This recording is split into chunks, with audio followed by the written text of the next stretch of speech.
Hello, comment ça va? Donc il me reste une journée, enfin pas une journée à faire en fait, pas un enregistrement. Si on ne compte pas aujourd'hui, donc il va me rester une seule journée, c'est-à-dire la journée de demain et qui est dimanche. Et qui, je dois vous l'avouer, reste pour moi le jour de repos. Difficile à expliquer pour quelqu'un qui ne pratique aucune activité, qui n'a aucune activité, on va dire, que ce soit, que ce soit intellectuel ou physique, majeur, donc qui est la plupart du temps qui ne fait rien de productif. Je dirais pas la plupart du temps, je dirais pratiquement tout le temps. Et qui est handicapé par la dépression. Mais on a toujours, c'est peut-être notre mémoire, c'est peut-être notre, notre fonctionnement à nous. Donc on a une certaine mémoire des événements ou des habitudes où on va dire que l'être humain s'habitue, lorsque l'être humain s'habitue à quelque chose, eh ben, euh, c'est difficile en fait de casser les habitudes ou de changer des habitudes euh, qu'on a pratiquement depuis notre plus jeune âge, hein. Donc, comme par exemple, justement, le fait de sentir que le week-end, c'est quand même un temps qui est différent.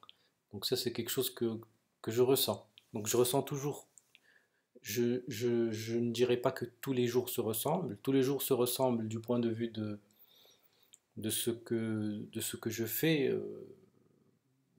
ce que je réalise durant une journée. Mais je dirais que le week-end est un peu spécial. Donc, euh, donc voilà, donc il m'arrive en fait des fois de vouloir sortir, mais j'annule toujours. Enfin, c'est pas que j'annule, mais je me rétracte. Je me rétracte pratiquement toujours. Donc je décide à la dernière minute que non, il ne faut pas que j'appelle telle ou telle personne, il ne faut pas que je parle à telle ou telle personne parce que je dois rester seul. Euh, Parce que c'est comme ça. Parce qu'il faut que je reste seul. Voilà. J'ai pas envie d'être jugé, j'ai pas envie qu'on me donne des conseils, j'ai pas envie. Je veux pas qu'on me donne des conseils, je veux pas écouter telle ou telle personne qui va venir me donner, se prendre pour mon père ou ma mère ou je ne sais quoi, ou mon tuteur.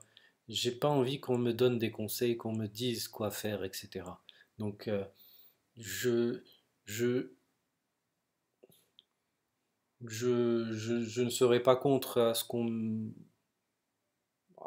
à ce que je partage avec quelqu'un mes idées ou mon humeur, mais j'aime que ça reste que ça reste limité à ça.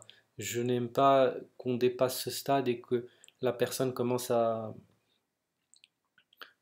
pratiquement se comporter avec moi euh, comme un adulte avec un enfant. Cette relation-là ne me convient pas parce on va te dire quelques platitudes comme juste fais l'effort, tu vas voir que en fait tu ne vas pas le regretter et puis au pire des cas tu peux, je ne sais pas, tu peux, tu peux te retirer plus tôt si la sortie ne te plaît pas, tu peux toujours rentrer chez toi, tu n'es pas obligé de rester, etc. Mais fais cet effort-là de sortir, disons, le week-end. Mais, mais vu que je n'ai rien fait pendant la semaine, pour moi, la sortie du week-end, entre guillemets, n'est pas méritée. Donc voilà, donc elle n'est pas méritée. Parce que je peux être là à ne rien faire, mais je suis quelqu'un qui a des valeurs. et quelqu'un qui a des principes. Donc je ne peux pas être heureux ou me foutre du monde et puis profiter de la vie. euh, je ne sais pas, sans vraiment le mériter. Parce que c'est quoi profiter de la vie? C'est consommer des ressources et puis voilà, consommer encore plus de ressources et puis polluer encore plus cette planète, etc. Mais ne le fais que si, par exemple, je le mérite. Mais si je pense que si mon cerveau me dit que ou, voilà, si je considère qu'en fait je ne mérite pas de sortir, eh ben je ne vais pas sortir. Ça, que je sois déprimé ou pas. C'est-à-dire que la récompense, chez moi, voilà, la récompense doit être méritée. Voilà, et puis c'est tout. C'est pas question de dépression, ça c'est juste mon état normal. Mais c'est-à-dire si on inclut la dépression, moi je dirais que même si j'aurais travaillé, si j'aurais fait, je sais pas, si j'étais capable de travailler, si j'aurais travaillé toute une semaine, etc., et avec ma dépression là, j'aurais quand même, j'aurais quand même décidé de ne pas sortir parce que toutes les activités sociales, ce genre d'activités, etc., ne me plaît pas, en fait. Ne me plaît pas, ça ne me procure plus de plaisir. Donc je n'ai plus de plaisir à socialiser, à passer du temps, voilà, juste passer du temps avec les amis, etc., avec les autres. Je, je ne sais pas si je me suis, j'ai coupé, je ne sais pas si j'ai coupé les liens avec le monde extérieur euh, consciemment ou inconsciemment, je ne sais pas, je ne sais pas, je ne sais pas. Ça s'est fait tout seul en fait. En fait, c'est drôle à dire, mais c'est l'état dans lequel je me sens le mieux, entre guillemets. Parce que le mieux, je me sens pas bien. Je sens que, en fait, je sens que socialiser me manque. Je sens que sortir et puis interagir avec les autres, etc., me manque. Parce que c'est ce qui procure un peu de dopamine, un peu de, voilà, ce qui sécrète un peu voilà, ce qui provoque un peu euh, voilà, quelques moments de plaisir, etc. Donc c'est ce qui ramène du plaisir, on va dire. Ce qui ramène du plaisir et c'est ce qu'on recherche, parce que lorsqu'on n'est pas dans le plaisir, on est dans la souffrance. Dans la souffrance ou dans l'oubli. Parce que lorsque je commence à errer sur Internet, eh ben, ce qui se passe, c'est qu'il y a des moments d'oubli. Et pendant ces moments d'oubli et d'évasion, la dépression, c'est pas qu'elle disparaît, mais je l'oublie aussi. C'est-à-dire que je ne suis plus conscient de la dépression. Ça peut durer pendant 10 minutes, 5 minutes, 3 minutes. Donc ici et là, pendant la journée, on essaie d'oublier la dépression. Mais lorsque je suis déprimé et si je rencontre quelqu'un qui est normal, cette personne normale ne va pas nécessairement me faire oublier mon état. Au contraire, elle va me ramener à mon état durant la conversation, ça c'est sûr et certain. Parce que elle va peut-être parler de ce qu'elle fait, de ce qui s'est passé à son travail, elle va peut-être parler de ses loisirs, elle va peut-être parler de ses amours, je ne sais pas, des problèmes avec sa femme ou avec sa copine, ou etc. Donc on risque de ne parler, et c'est pas qu'on risque, c'est que il y a pratiquement 100% de chances qu'on ne discute que des choses de la vie. Et ce sont des choses que moi, je ne pratique plus, que je ne fais plus, vu que je ne suis qu'enfermé chez moi. Donc ça veut dire que lorsque je vais parler à cette personne-là, et lorsque je vais en fait socialiser, si je ne peux pas voilà, développer quasiment un monologue, et si je n'ai pas l'autre personne qui va en fait m'écouter simplement, euh, je risque d'être triste parce que et puis je risque de prendre sur moi et je risque simplement voilà de créer de la pression et de la frustration supplémentaire que je devrais évacuer. D'accord, parce que lorsque la personne va me parler de ces choses-là, il va falloir que je lui réponde, il va falloir que je l'écoute, etc. Parce que c'est la base d'une relation humaine. Je peux pas faire fi de ce qu'il raconte. Je peux pas à chaque fois répondre ou dire à la personne que ça ne m'intéresse pas ou lui exiger de changer de sujet à chaque fois qu'il parle de choses entre guillemets normales. Donc cet ami-là risque de me prendre pour un fou. Voilà, donc il risque de ne pas comprendre surtout, parce que j'étais en train de lire, justement j'étais en train de lire un témoignage de quelqu'un qui fait un doctorat et qui souffre de dépression. Et voilà, la chose qu'il a dite et qui m'a marqué, c'est qu'il a dit, je suis dans ce nuage gris. J'ai ce nuage gris au-dessus de la tête et c'est très difficile de l'expliquer enfin, de le décrire aux autres et de l'expliquer peut-être même à mon superviseur ou aux étudiants avec moi ou aux gens autour de moi. Donc il a aussi dit qu'en fait il a consommé beaucoup d'alcool durant son doctorat. Il a fini par avoir son doctorat. Je lui dis félicitations. Euh, Parce que moi je peux comprendre qu'est-ce qu'une dépression, parce que vu que je suis en train de la vivre et je l'ai vécu plusieurs fois, donc je sais c'est quoi, je sais qu'est-ce que la dépression provoque en nous. Et il disait aussi qu'il avait des moments où il pouvait pas travailler, il pouvait pas avancer sur son doctorat, mais la chose essentielle, c'est que il a dit que il a coupé les liens avec pratiquement tout le monde et il n'arrivait pas à expliquer ça aux autres.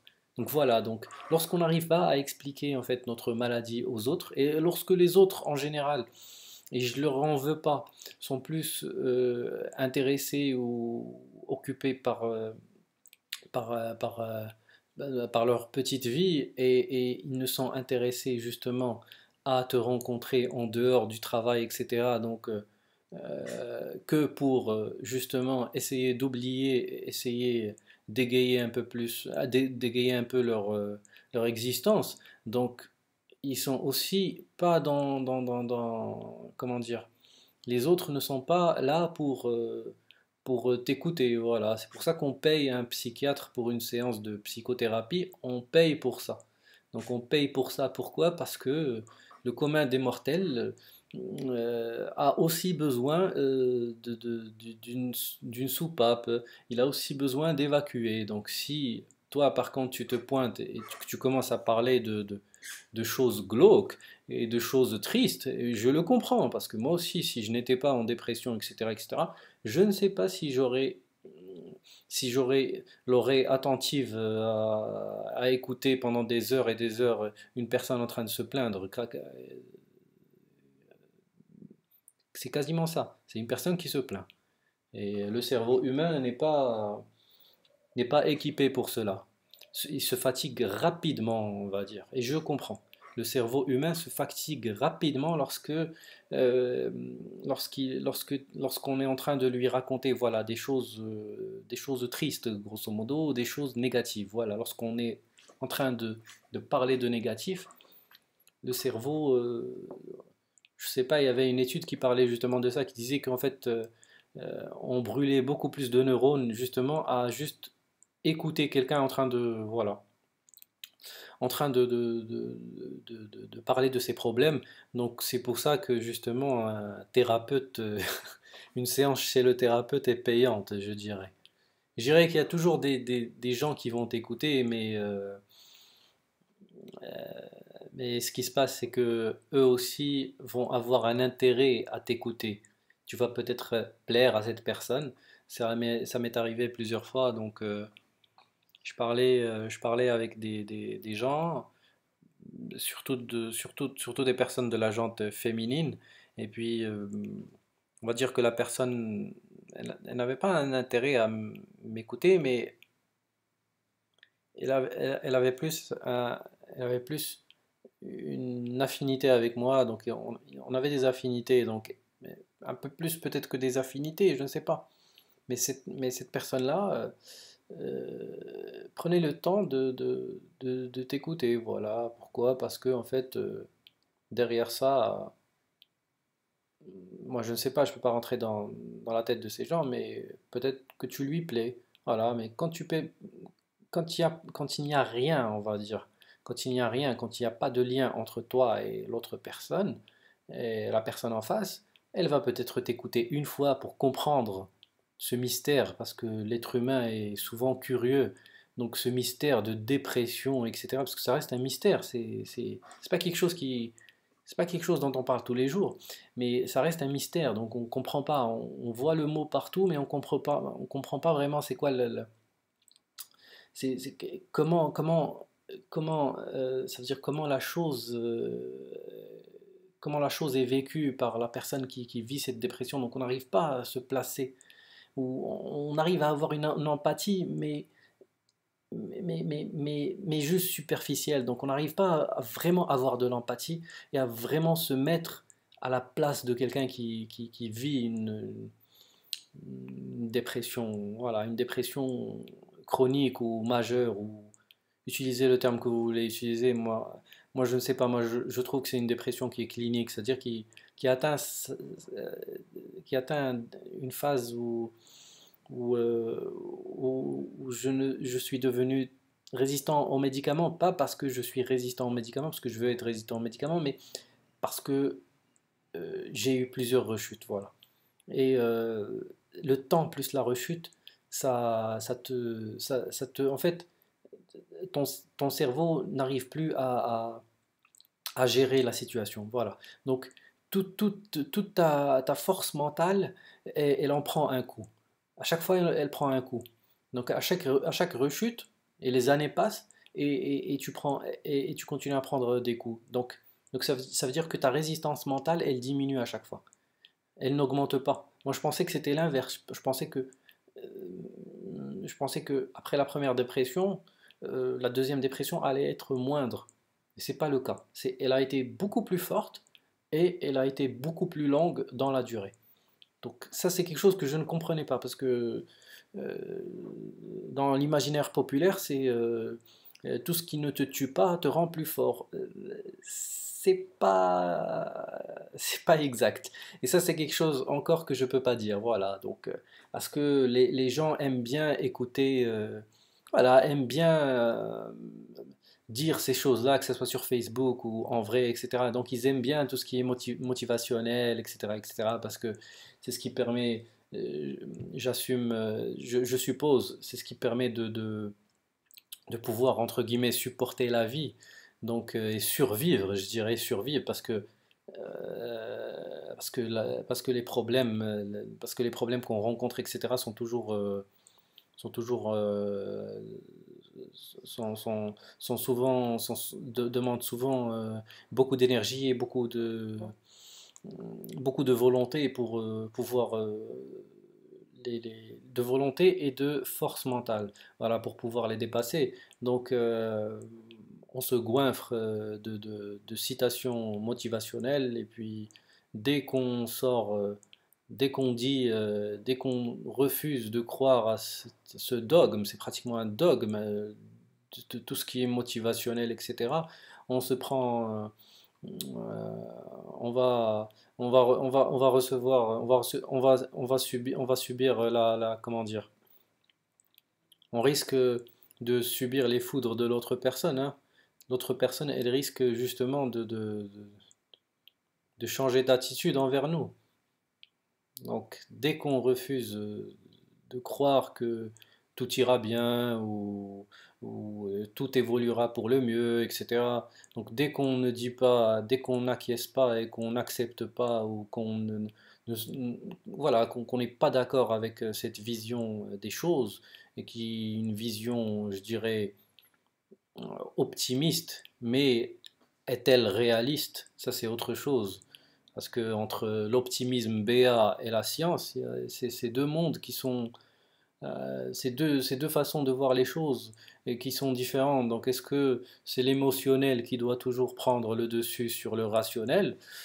Je ne sais pas, je ne sais pas. Moi, je dirais bien que non, parce que le monde quand même fonctionne avec un minimum de rationnel. Donc, si la part rationnelle n'est pas acceptée, si par exemple on dit tu dois juste travailler fort et réussir, et on se rend compte que ce n'est pas totalement vrai, et statistiquement parlant, et dans les faits, ce n'est pas vrai.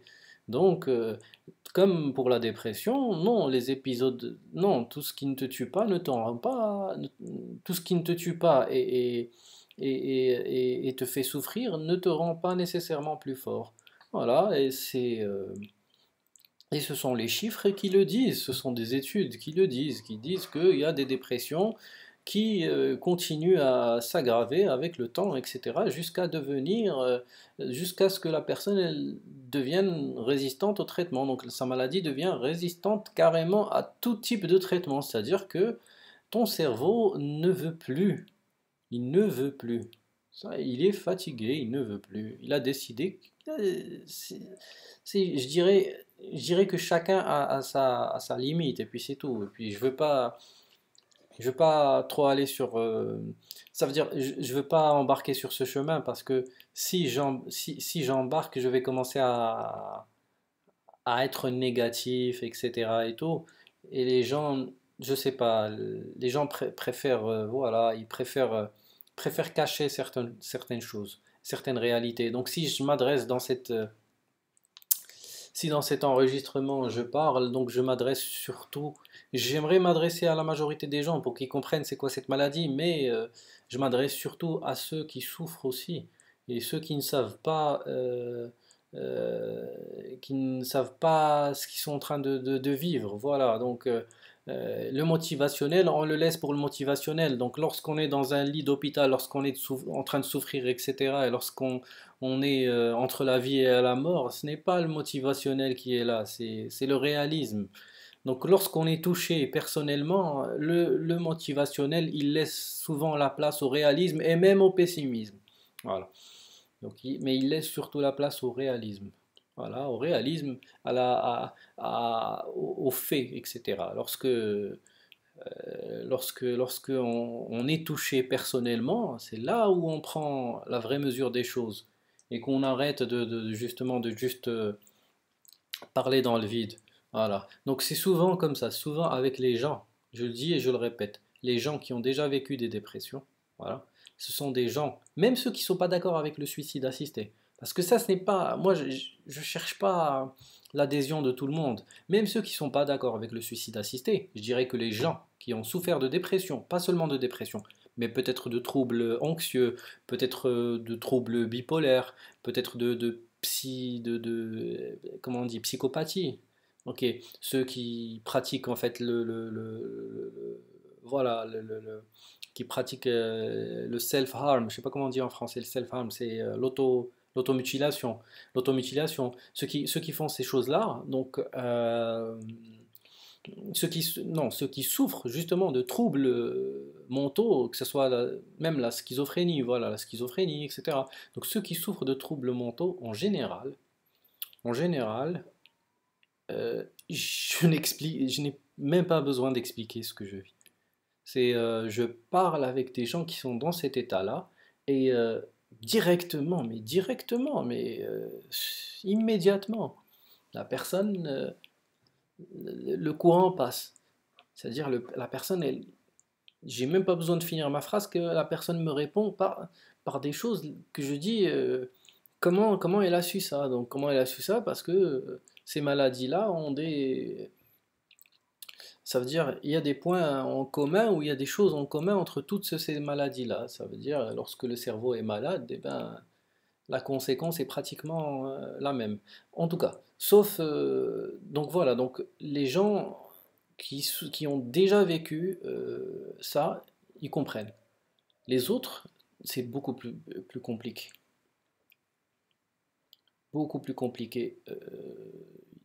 Eux, ils vont commencer à... Les gens qui n'ont pas subi ou qui ne souffrent pas justement de maladie, qu'est-ce qu'ils disent ou qu'est-ce qu'ils pensent? Eux, ils pensent plus à... Eux, ils sont plus à parler ils vont surtout te citer des choses complètement banales, des choses, des platitudes, des choses à dormir debout, voilà, donc des phrases motivationnelles ou des phrases passe-partout. Donc, on va dire, je ne sais pas, on va te dire ça ira mieux, c'est pas grave, il suffit que tu sortes, il suffit que tu ailles au cinéma, il suffit que, je sais pas, mange la bouffe. Mange ta bouffe préférée ou je ne sais pas, appelle un ami, sors, etc. Donc voilà, on va te balancer ces choses-là, on va te dire ouais, mais dans une semaine, 2 semaines, tu verras, tu iras mieux, l'année prochaine tu iras mieux, etc. Donc voilà, parce qu'ils comprennent pas, ils comprennent pas. Et puis si tu insistes, c'est là où ils vont s'éloigner. Ils vont s'éloigner de toi, etc. Et puis c'est là où se crée l'isolation. Parce que c'est quoi l'isolation? L'isolation de personnes qui sont dans mon état, c'est tout simplement en fait un éloignement de toutes les personnes qui en fait ne vivent que pour eux-mêmes et ne sont, ne sont en fait en relation avec toi que parce que tu leur apportes quelque chose. Mais dès que c'est eux qui doivent t'apporter quelque chose, justement du soutien, par exemple, juste écouter. Je demande même pas à ce qu'on me donne une solution, parce que la solution, la solution, si elle existait, je l'aurais déjà trouvée. Mais ce que je dis, c'est, je veux juste, par exemple, être écouté. Et même ça, c'est difficile à avoir. Pourquoi? Parce que pourquoi est-ce que la personne va t'écouter? Pourquoi est-ce qu'elle va s'investir à t'écouter? Elle préfère, elle, justement, quelqu'un avec lequel elle va sortir, elle va vivre en fait sa vie. Voilà. Donc, après t'avoir conseillé pendant 2 minutes, voilà, après t'avoir donné ou sorti des platitudes, des pires des platitudes, donc qu'est-ce qu'elle va dire? Elle va simplement s'éloigner et puis c'est tout. C'est-à-dire qu'elle va te dire, elle va même peut-être te donner, elle va même peut-être te dire que des choses aussi, elle va même même pas juste, elle va même pas juste te parler. C'est ça le problème, c'est que, ok, elle a dit ses platitudes, elle est partie. Il n'y a pas de souci. Non, mais ce sont des gens qui s'engagent des fois avec toi. C'est pas grave, je serai toujours là pour toi. Et puis, si tu as, on se parle demain, d'accord? Mais ici, s'il te plaît, on se parle demain. Donc voilà, on va même essayer de t'aider, supposément t'aider avec des mots. Parce que dès que le jour passe et dès que la prochaine journée, donc dès qu'on est le jour d'après, il n'y a plus personne. Et je le dis, je le répète. Je sais pas combien de personnes m'ont dit ça et puis elles se sont toutes éloignées. Elles sont jamais revenues. Ah, tu vas te suicider. Ah, c'est grave. Ah, c'est grave. Non, il faut pas que tu le fasses. Non. Et tu sais quoi? Tu as besoin de soutien. Tu as besoin de ça. Tu as besoin de ça. Moi, j'écoute, j'écoute. Et tu as besoin de ça, tu as besoin de ça. Et tu sais quoi? Moi, je vais être là. Il faut que je sois là pour toi. Donc, je serai là pour toi. Donc, ce qu'on va faire, c'est que demain, je vais, demain, on va parler. Et on parle à la même heure. Hein? Promis, tu seras là. Et puis, tu seras là et tu auras ton téléphone à côté de toi. Et puis je vais t'appeler. Et puis, on va parler. Nada, rien du tout. Rien du tout. La personne est déjà partie. Voilà. Elle pensait. Donc, ça veut dire que tout ce qu'elle a dit, c'était du pipeau, c'était du vide. C'est pas que moi, je suis pas en train de chercher quelqu'un pour m'empêcher de faire quoi que ce soit. Moi, ma décision, elle est rationnelle. Ma décision de mettre fin à la maladie et de mettre fin à tout, et ça, c'est ma décision, ça reste la mienne. Ça, c'est quelque chose de personnel. Mais ce que je reproche justement à ces gens-là, c'est que ils promettent des choses dont ils ne sont pas capables. Voilà. Et ça, c'est terrible à voir. C'est terrible à voir comment certaines personnes, et je dirais même la majorité, se comportent. Voilà. Il n'y a qu'une minorité, de toute façon, il n'y a qu'une minorité d'élite. Les gens se plaignent toujours de ah, l'élite nous contrôle, et ces gens-là nous contrôlent, et ces gens-là sont plus intelligents que la majorité des gens, etc. Mais ce qu'il faut voir, c'est que l'élite, il y a une élite, c'est-à-dire pour dans tout domaine, même dans le domaine de l'amitié, il y a toujours une élite. Ça veut dire qu'il y a toujours quelques personnes très très rares sur lesquelles tu peux compter. Et puis c'est tout. Ah, la majorité des gens ne valent rien du tout pour moi. Parce que pour moi, ça, c'est des gens qui ne valent rien du tout. Ni pour eux, ni pour moi. Parce que lorsqu'ils sont pas capables de tenir des promesses, etc. Donc cette femme ou cette personne, etc., qui ne tient pas ses promesses et qui parle que dans le vide. Comment est-ce que tu peux, par exemple, moi je dis pas pour moi, mais comment est-ce qu'elle a réussi à bâtir sa vie, à avoir quelqu'un dans sa vie, à partager sa vie avec quelqu'un? Et des fois, c'est des gens qui ont des enfants, etc. Mais tu te dis, est-ce qu'elle est vraiment fidèle? Est-ce qu'elle est honnête, etc. Et puis moi, je doute. Des fois, je doute. C'est pas que je doute, mais c'est que une personne m'a mis sur la piste. Voilà. C'était une personne avec laquelle ça, ce sont juste des anecdotes. Je pense que je dois arrêter là. Parce que là, c'est juste des anecdotes. Mais moi, en fait, le message que je veux faire passer, c'est faites attention à qui vous parlez. Voilà. Je dis pas ne parlez pas, mais faites attention à qui vous parlez. Et la deuxième chose, c'est si on vous blesse, ça veut dire n'ayez pas c'est-à-dire expectations, comment on dit expectations, n'ayez pas des attentes, voilà. N'ayez pas n'ayez pas trop d'attentes, c'est-à-dire n'ayez pas trop d'attentes envers les gens qui supposément devraient vous écouter, supposément sont vos amis ou votre famille, etc., etc., parce que ça, dans ce domaine-là, vous allez trouver qu'il y a très très peu de gens qui seront là pour vous. Moi, je le dis. Donc, s'il vous blesse, moi, je vous donne maintenant une information, c'est que euh, n'ayez pas d'attente. N'ayez pas d'attente. C'est-à-dire, dites que la personne avec laquelle vous êtes en train de parler, elle va vous blesser. Donc, ok, c'est l'état d'esprit. C'est juste l'état d'esprit dans lequel vous devez vous trouver.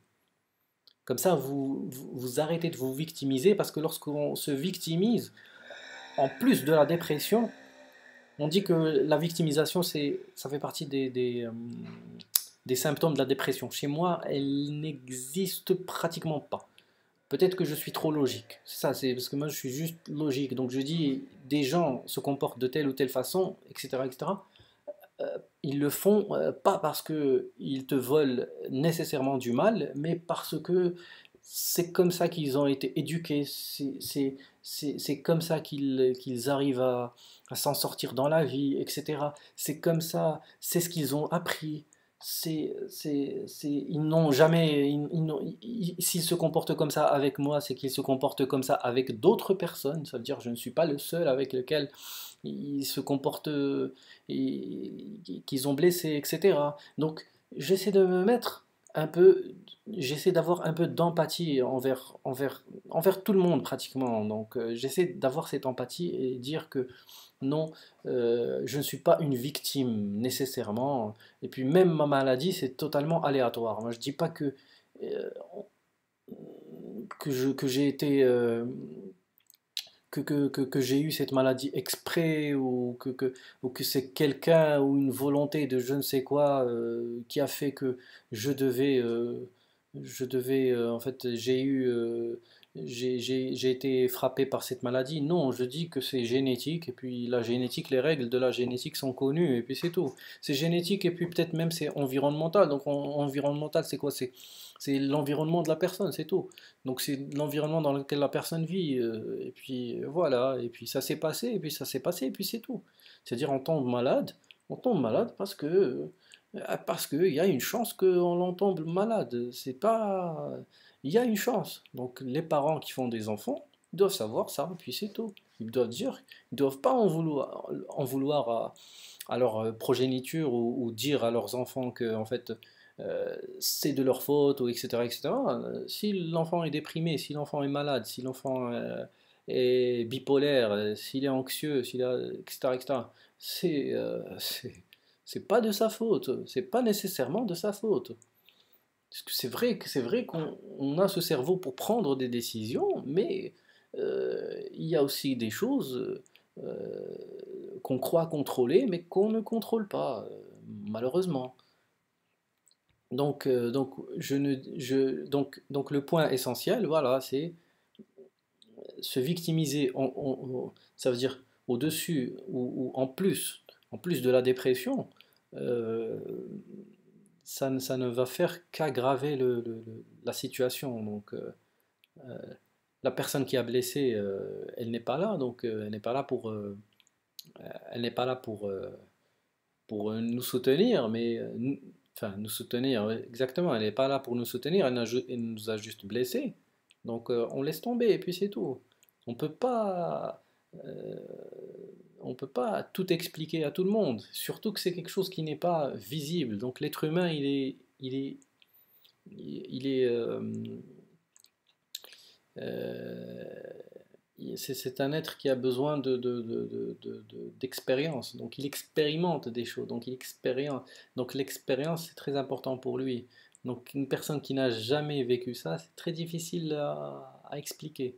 C'est même pas très difficile à expliquer, c'est très difficile à, à- à faire, voilà, même pas expliquer, à faire ressentir la personne, à mettre la personne dans cette situation-là. Très difficile parce qu'elle n'a jamais vécu cette situation. Donc, faut pas en vouloir aux proches, qui semblent être proches lorsqu'on est normal. Donc, faut pas leur en vouloir, mais on crée des distances. Moi, je sais pas, moi c'est mon cas, c'est mon cas. On crée des distances parce que c'est invivable. Pour moi, c'est invivable. C'est tout, c'est invivable, et puis c'est tout. C'est invivable pour les raisons que j'ai citées. Là, je vais pas, je vais pas tout vous refaire. Mais bon, on va faire ce test. Donc, on va faire ce test. Ça, c'est le test de la dépression. C'est un test banal qui est... je suis désolé, c'est en anglais, mais je suis sûr que c'est très facile à comprendre. De toute façon, c'est pas de l'anglais très développé. Donc ça, c'est Mental Health America. Mais pourquoi on n'a pas quelque chose comme ça dans les pays arabes ou... Voilà, dans les pays arabes, etc. Ouais. La santé mentale, c'est très important parce que des gens normaux, c'est des gens qui produisent. C'est des économies qui se développent. En tout cas, ça, c'est pas mon problème. Donc moi, je vais juste essayer de faire ce test pour vous, pour moi. J'ai déjà fait, je pense, dans une vidéo, mais là, on va le refaire. Donc là, c'est juste un test de dépression, mais c'est vraiment Mental Health America. Et c'est bêta. Le site, il est encore en bêta, donc c'est screening. Donc ils essaient en fait de... Ça doit être une...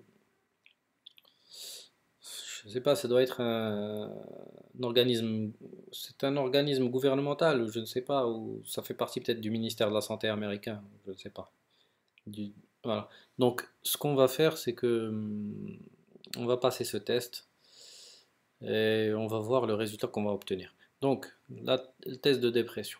Ça, c'est vraiment pour quelqu'un peut-être qui n'a jamais été déprimé. C'est vraiment un test, c'est le premier test qu'on passe, ou je ne sais pas. On va le faire quand même. Ce qui dit over the last 2 weeks. Ah, moi, moi, c'est pas over the last 2 weeks. It has lasted for years and it's still ongoing. Moi, ça fait plusieurs et plusieurs années que ça dure. Bon, donc, quelles sont les choses qui vous ont dérangé quels problèmes vous ont dérangé durant les 2 dernières semaines? Donc, on répond à la question. Donc, pas d'intérêt ou de plaisir à faire les choses, à faire des choses ou à faire quoi que ce soit. Ça, c'est toi. Pas du tout. Feeling down, depressed, hopeless. Oui, down, oui. Je suis down et je le suis.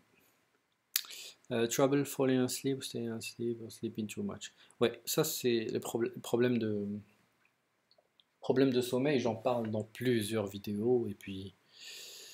hmm, ah non, c'est pas not at all. Little interest? Ok, je viens de comprendre. Je suis désolé parce que je suis en train de découvrir ce test avec vous. Donc non, c'est pas not at all, ça veut dire parce que là il dit peu d'intérêt ou peu de plaisir à faire des activités. Mais moi j'ai dit pas du tout de plaisir. Mais lui c'est est-ce qu'on a très peu d'intérêt à faire les choses. Donc c'est pas du tout, c'est pratiquement tous les jours. C'est pas nearly every day. Pour moi, il faut une autre case ici, pour moi, où il y a tous les jours. Parce que là, il dit nearly every day. Donc c'est pratiquement tous les jours. Non, moi, c'est pas pratiquement tous les jours. Moi, c'est tous les jours. Ok. Donc le deuxième, feeling down, depressed, etc., c'est tous les jours. Trouble falling asleep, tous les jours, sauf quand je consomme un peu d'alcool, etc. Bon, trouble falling asleep or staying asleep or sleeping too much. Donc, problème de sommeil, les problèmes de sommeil, c'est chaque nuit. Je me sens tired. J'ai peu d'énergie. Est-ce que j'ai peu d'énergie? Tout le temps. Moi, en fait, j'ai un dérèglement de l'appétit. C'est-à-dire, il y a des jours où je vais manger beaucoup, et il y a des jours où je vais manger peu. Il y a des moments de la journée où je vais manger beaucoup, il y a des moments de la journée où je vais manger peu. Il y a, voilà, c'est complètement déréglé. Et c'est en fonction de l'humeur, c'est-à-dire en fonction de la dépression et le niveau de dépression. Voilà, le niveau de dépression que je suis en train de vivre. Je vais, disons que je ne sais pas, que j'ai vu une vidéo où j'ai eu une pensée, on va dire, positive. Il se peut que j'aille chercher de la nourriture dans la cuisine, même si c'est en dehors des heures, on va dire, des heures, des, des heures dans lesquelles je mange, je prends mon déjeuner ou mon dîner. Donc en dehors de ces heures-là, donc pendant les heures creuses, où l'on ne mange pas normalement, moi, je peux pratiquement grignoter des choses pendant la journée, n'importe quoi, du chocolat, des chips, des boissons gazeuses, etc. Donc n'importe quoi, peut-être plus de la junk food, etc. Donc il y a des fois où j'en mange pratiquement plus, j'en mange pas, ou je vais même pas déjeuner. Pourquoi? Parce que je me sens tellement mal que je décide de me faire du mal. C'est-à-dire que la faim que je ressens, c'est du mal que je suis en train de me faire, indirectement ou directement, je ne sais pas. De toute façon, cette envie de me faire du mal, elle existe et elle a existé depuis très longtemps. C'est comme ça, c'est inné chez moi. J'ai envie de me faire du mal, c'est comme ça. Tu vas dire, est-ce que tu t'aimes pas? Est-ce que tu te détestes? Peut-être, oui, peut-être. En tout cas. Donc ça c'est tous les jours. Donc il n'y a pas une journée où je mange normalement, on va dire, et où je suis normal. Autre chose qui se passe avec la nourriture, je le dis. Donc lorsque mon cerveau a faim et lorsqu'il est en train de penser à la nourriture, donc lorsque il est pratiquement à 100% en train de penser qu'à se nourrir, parce que notre cerveau il reste primitif. Donc, dans les moments où il y a du danger ou dans les moments où il y a besoin de régénérer ça veut dire régénérer le corps, etc. Donc, où le corps a besoin de nutriments, etc., etc. C'est vraiment le cerveau biologique qui prend le dessus. Donc, le cerveau reptilien, je ne sais pas comment on l'appelle, c'est lui qui prend le dessus. Donc, là, ton cerveau, il pense à 100% à se nourrir. Et ce qui se passe chez moi, c'est que lorsque mon cerveau commence à penser à 100% à se nourrir, et lorsque je mange, et puis même lorsque je mange des choses ou de la nourriture qui me plaît normalement, ce qui se passe, c'est que dès qu'on a commencé à manger, dès qu'on s'est rassasié, donc dès qu'on a été rassasié, donc ce qui se passe, c'est que mon cerveau, c'est que mon cerveau arrête de penser à la nourriture. Donc ce qui revient, ce sont les idées. ce sont les idées noires, etc. Donc ce sont les idées noires qui reviennent, et des fois elles reviennent après peut-être la quatrième ou cinquième bouchée. Donc ce qui se passe là, c'est que j'ai envie de pleurer et je commence à trembler. Mes mains commencent à trembler.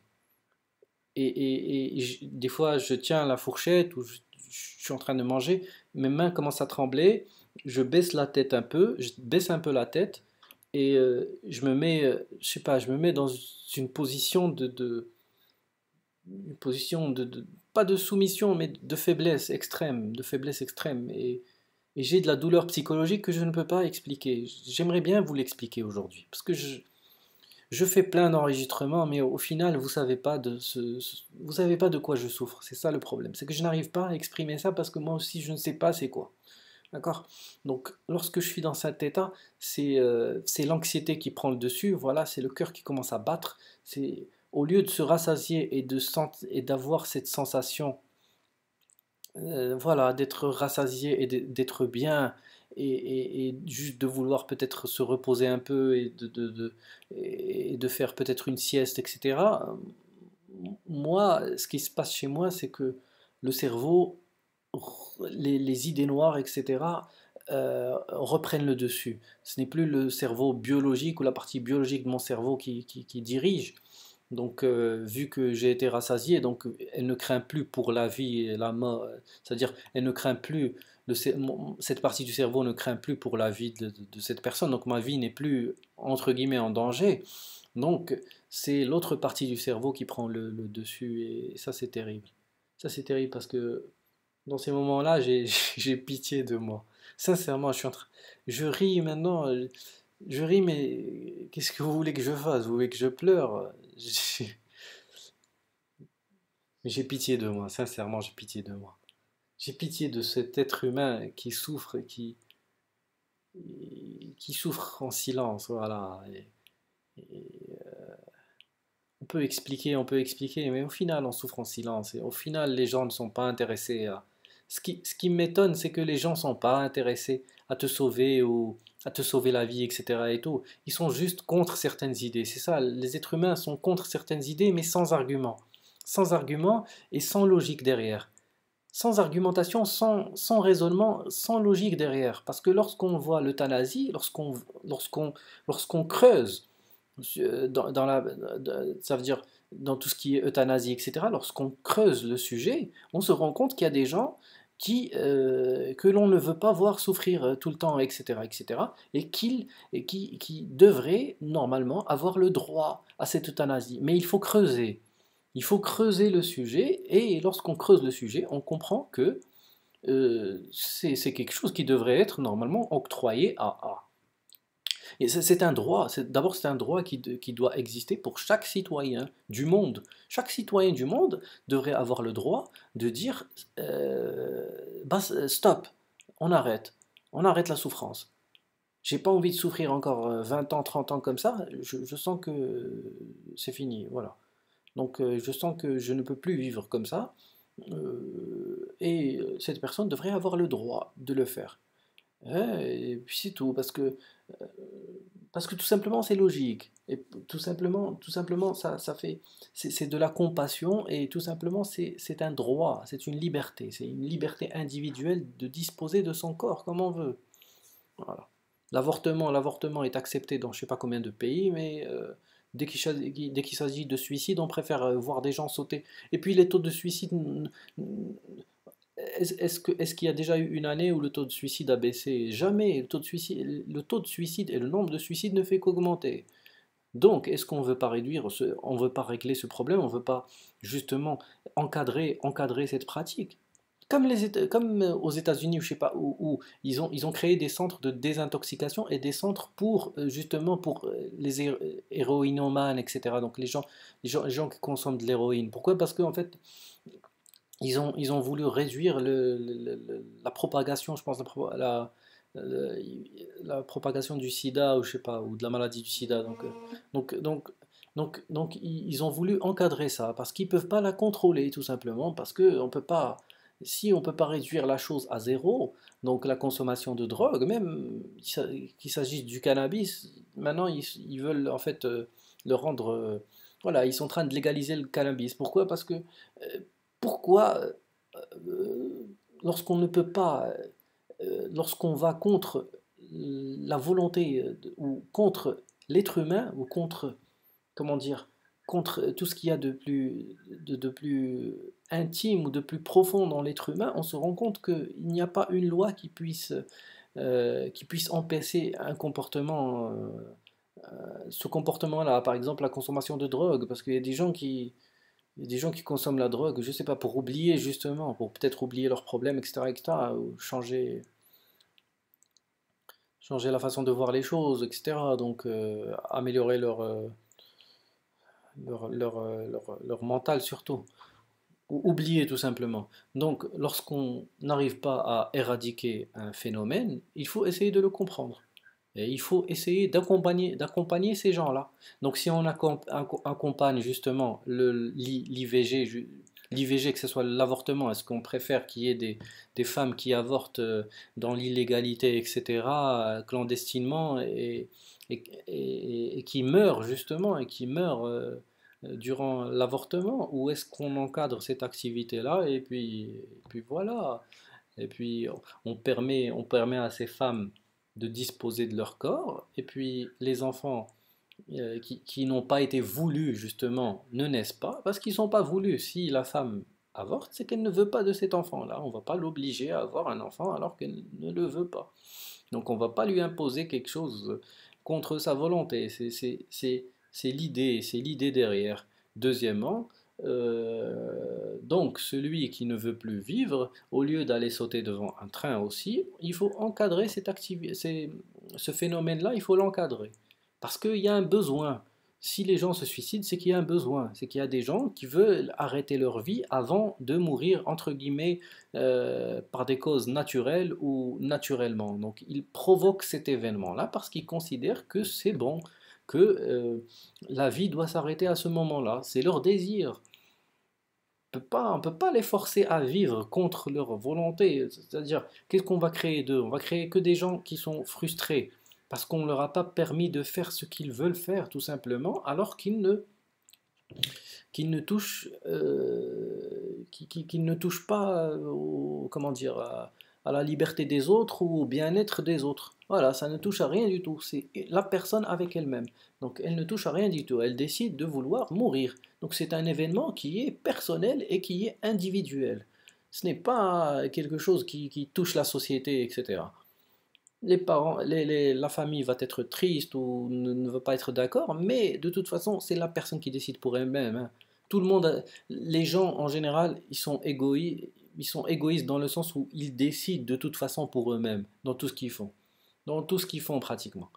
Ok, donc même ceux qui sont en train de pleurer et dire ah toi tu es égoïste, tu veux te suicider, ça c'est faux parce que celui qui est égoïste c'est la personne qui va avoir du contrôle sur l'autre, sur celle qui veut mourir, parce que c'est cette personne-là qui a le contrôle sur toi, alors que normalement elle ne devrait pas, tu devrais être libre, elle devrait peut-être verser des larmes, mais tu dois être capable de justement te suicider ou mourir parce que c'est ta liberté personnelle. Personne ne peut avoir Dès qu'on a 18 ans, dès qu'on dépasse 18 ans, eh ben, c'est notre liberté personnelle de disposer de notre corps comme on veut. Tout simplement parce qu'on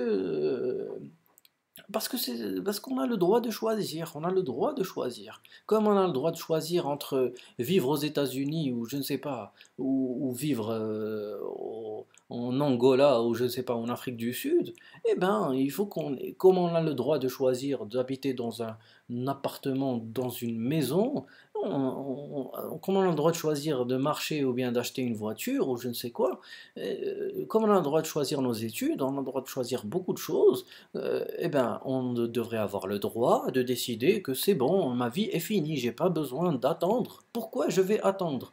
Je ne vais que frustrer tous ceux qui sont autour de moi parce que moi je veux pas être là et je suis là malgré moi. Parce que peut-être j'ai essayé de me suicider, ça n'a pas marché, etc.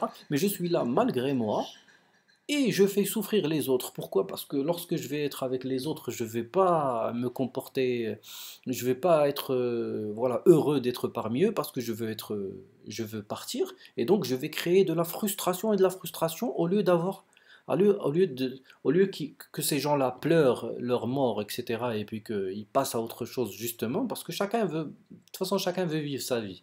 Moi, je le dis, je le répète, et ça, c'est une réalité. Ça, il suffit ouais, il suffit de voir autour de soi. Ça veut dire si on n'a pas, si on a un minimum de bon sens, on comprend que chacun veut vivre sa vie de toute façon. De toute façon, chacun vit sa vie. Personne ne vit pour les autres de toute façon. Chacun vit pour lui-même.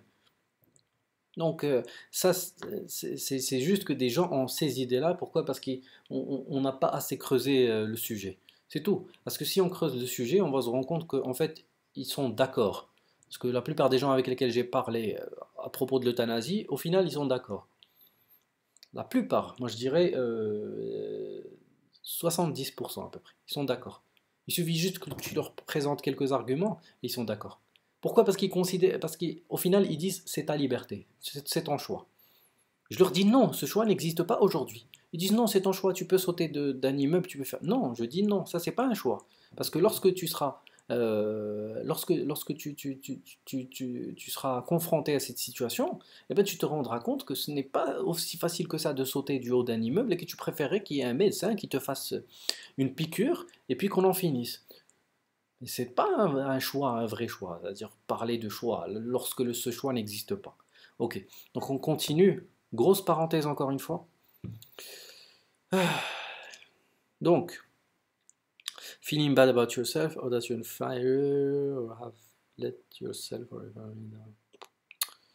Ça, c'est pas du tout. Ça, c'est le seul truc, ça veut dire est-ce que tu penses que toi, tu as laissé ta famille, est-ce que tu as laissé tomber ta famille, est-ce que tu penses que tu es un raté, etc.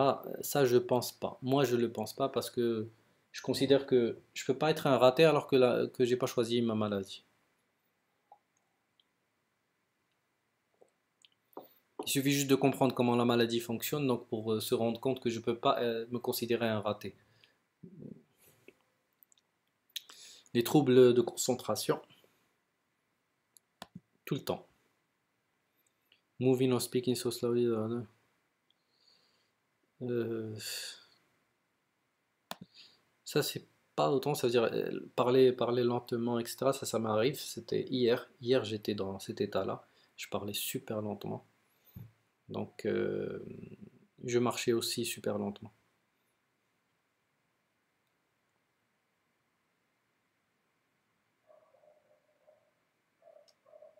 Ah, donc oui. Donc, ou l'opposé, c'est-à-dire avoir trop d'énergie, etc., etc., comme aujourd'hui. Aujourd'hui, je sens que mon énergie, elle est anormalement élevée. La raison? Il n'y a aucune raison. Il n'y a aucune raison. Mon énergie, à l'heure actuelle, maintenant, euh, elle est super élevée, mais je ne sais même pas pourquoi.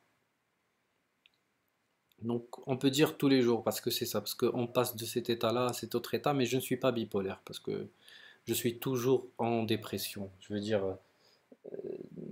aujourd'hui, je ne pense pas que je suis le maître du monde, ni rien du tout, et je ne pense pas que je peux tout faire, etc., etc., et je ne suis pas en train de m'inventer des vies ou des histoires, etc. Donc, je suis pas en train de vivre je suis pas en train de, voilà, je suis pas en train de m'inventer, en train de rêver éveillé, de faire du rêve éveillé ou des trucs comme ça. Donc, je suis toujours négatif, pessimiste. Je suis pas optimiste aujourd'hui, mais c'est juste qu'aujourd'hui, j'ai, on dirait, j'ai plus d'énergie que, on va dire, hier. Voilà. Hier, je marchais super lentement, je parlais doucement, lentement. Voilà, en tout cas. Non, ça c'est tous les jours, mais ça c'est pour d'autres raisons. Et ça, voilà, dès que j'ai dit que je voudrais être mort, etc., ou me faire du mal, non. Parce que j'ai déjà fait ça, je me suis déjà ouvert les veines, etc., etc., mais ça, c'est pas des choses. C'est pas des choses que je fais maintenant parce que ça ne me permet pas d'évacuer cette douleur. Oui, bien sûr, tous les jours. Et là, il se croit intelligent en mettant ça. Euh, donc, cette réponse indique que tu peux avoir un risque de te faire du mal à toi-même. Non, je ne veux pas me faire du mal à moi. Si je voulais faire du mal à moi-même, j'aurais, comment dire, j'aurais fait plein de tentatives de suicide, j'aurais fait plein de tentatives,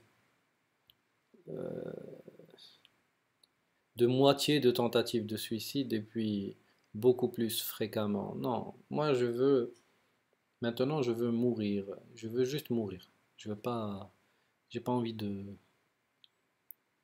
je cherche pas d'attention. Je veux pas, je suis pas quelqu'un qui cherche en fait juste l'attention des autres, etc. Je veux pas attirer l'attention sur moi.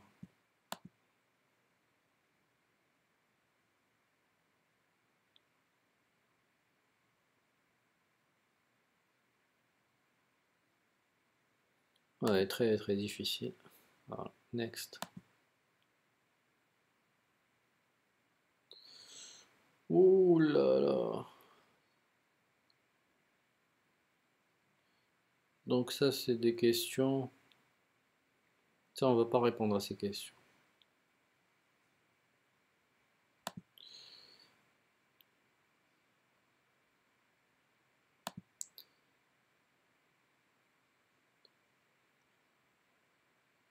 Ok. Ça ce sont des questions qui sont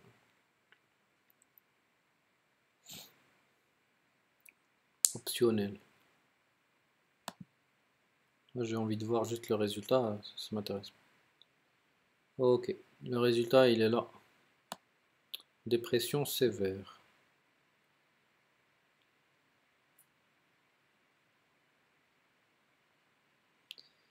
Le résultat indique que vous êtes à risque.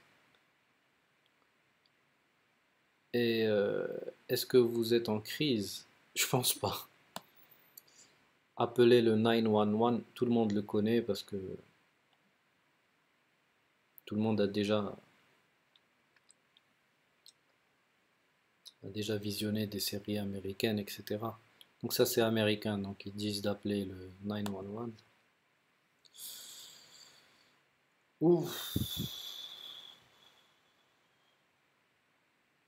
voilà. Donc une dépression sévère. Voilà. Qu'est-ce qu'on peut dire de plus? Rien du tout. La vérité, rien du tout. Qu'est-ce, c'est quoi l'étape suivante? L'étape suivante, c'est de faire une vidéo demain pour moi. Là, je me suis fatigué. Je me suis vraiment fatigué. Parce que c'est compliqué de faire ces vidéos-là parce que ça me fatigue. Voilà. Et une autre caractéristique de de ces sauts d'énergie ou lorsque je regagne de l'énergie, c'est que ça retombe aussi vite. Ça veut dire, ça retombe aussi vite que ça se déclenche. Donc ça s'est déclenché quoi? Peut-être au début ou à la moitié de la vidéo, j'ai senti de l'énergie venue de nulle part. Et puis là, je sens en fait de la fatigue. J'ai même un peu mal au cœur. Je vous laisse.